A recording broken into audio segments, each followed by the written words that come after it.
जब चीन ने सोचा कि 120 भारतीय सैनिक क्या ही कर सकते हैं, लेकिन वो ये बात भूल गए थे कि आज उनका सामना 13 कमाओ रेजिमेंट की सी कंपनी से था, जिसकी कमान मेजर शैतान सिंह के हाथों में थी। ये बात है 18 नवंबर सन 1962 की, जब लद्दाख की चिशुल घाटी में तापमान -30 से भी कम था।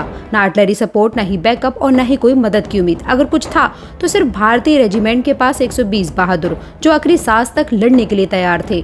3000 चीनी सैनिकों के सामने मेजर शैतान सिंह ने खुद मोर्चा संभाला और हिम्मत के साथ चीनी फौज का सामना किया, और वो अपनी आखिरी सांस तक लड़ते रहे। लेकिन कई महीनों के बाद में भी इन जाबाजों के बारे में किसी को कुछ खबर नहीं थी।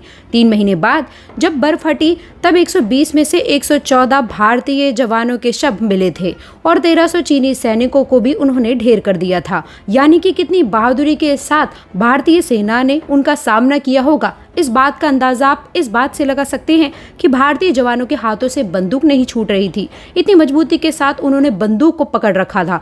किसी भी सिपाही की पीठ पर गोली नहीं थी, सबने अपनी छाती पर गोली खाई थी। ये बात साफ थी कि किसी ने भी भागने की कोशिश नहीं की थी।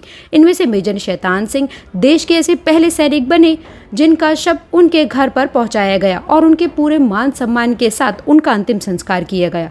ये थी रजांगला की वो लड़ाई जिस पर हर भारतीय को गर्व होना चाहिए। हम 120 बहादुरों की कौम है।